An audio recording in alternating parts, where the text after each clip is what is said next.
जितने भी साथी अव्यवस्थित हैं, मैं निवेदन करता हूं कि सभी व्यवस्थित हो जाएंगे। एक बार सभी सीधे बैठ जाएंगे और जिस पवित्र कार्य में हम लगे हैं, उन अमर शहीदों का सपना पूरा करने के लिए हम ये कार्य उसी परम पिता परमात्मा के आशीर्वाद से करेंगे। तो इसीलिए आप एक बार गायत्री मंत्र का उच्चारण करेंगे मेरे साथ, सीधे बैठ जाएंगे। ओम भूर्भुवः स्वः तत्सवितुर्वरेण्यं भर्गो देवस्य धीमहि धियो यो नः प्रचोदयात्। यहां पर उपस्थित सभी गणमान्य और मुझसे अनुभव में मेरे बुजुर्ग, मातृशक्ति और नौजवान साथियों, आज जो आपके सामने ये एक महल बन रहा है, ताजमहल जैसा मुझे दिखाई दे रहा है, तो इस ताजमहल के लिए मैं यही कहना चाहूंगा कि ना हाथ कटेंगे, ना बलिदान चढ़ाए जाएंगे, एक ताजमहल ऐसा भी होगा जहां बच्चे पढ़ाए जाएंगे।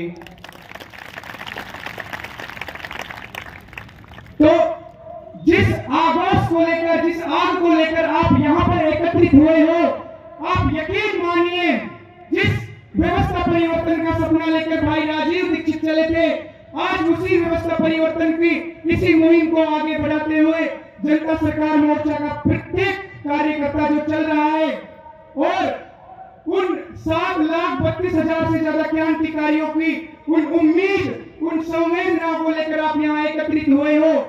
मैं अपने आप में एक सौभाग्य की अनुभूति महसूस कर रहा हूं कि मुझे ऐसी पुण्य आत्माओं के सामने बोलने का मौका मिल रहा है। आज प्रत्येक तंत्र को आप जब देखोगे, चाहे वो शिक्षा का तंत्र हो, चाहे न्याय का तंत्र हो, चाहे वो स्वास्थ्य का तंत्र हो, कहीं भी आपको उसमें संगीतमयता, रक्षण, पोषण और ये आपको कहीं भी नजर नहीं आएगा। तो जिस आग को लेकर ऋषि दयानंद निकले थे समाज में बदलाव करने के लिए, क्या उनका सपना आपको कहीं सार्थक दिखाई देता है? तो मैं आप सभी से यही कहना चाहूंगा, लगता पौरुषता हारी इस ठंडे परिवेश में, रावण भी जिंदा, कंस भी जिंदा, रामकृष्ण के देश में। आज जब हम यहां पर आ रहे थे तो टोल पर कुछ लोग थे जो टोल पर एक गाड़ी में आते हैं और जब वो टोल देने से मना कर देते हैं, जो टोल के गुंडे होते हैं उनको मारते हुए उठाकर अपने ऑफिस में ले जाते हैं और बुरी तरीके से मारते हैं। आप देख सकते हो इस भारत की अव्यवस्था को किस प्रकार से बिखरी हुई है।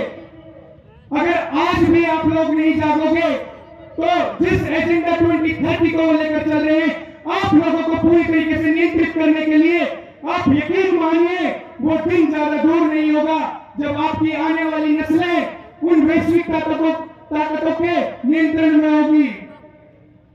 तो इसीलिए आपको जागना होगा, घरों से निकलना होगा और दहाड़ना होगा और उन वैश्विक षड्यंत्रकारियों को ललकारना होगा और उनको समझाना पड़ेगा कि भारत की जनता का खून पानी नहीं हो गया है।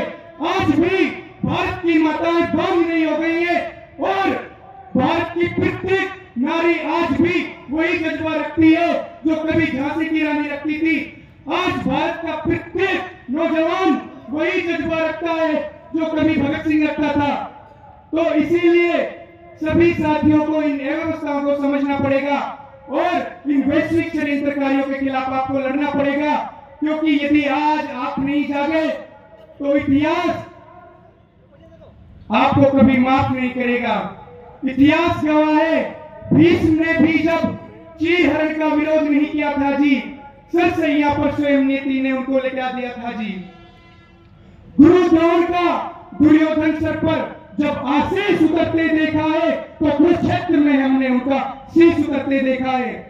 तो जितने भी आज इस जो ये रावण रूपी भारत के अंदर अव्यवस्था चली हुई है, जितने भी ये रावण है, इन सबको आपको उसी जिस प्रकार से आपने विजयदशमी को रावण का पुतला फूंका था, इसी तरीके से आपको इनको फूंकना पड़ेगा, क्योंकि अब भावनाओं में बात करने का समय जा चुका है। अब आप लोगों को घर से निकलना पड़ेगा और उन 7,32,000 से ज्यादा क्रांतिकारियों का जो संवेदना आज के इन राजनीतिक गलियारों ने जो कुचल रखी है, इनको आपको ललकारना पड़ेगा और आपकी जो वास्तविक ताकत है उसको आपको समझना पड़ेगा।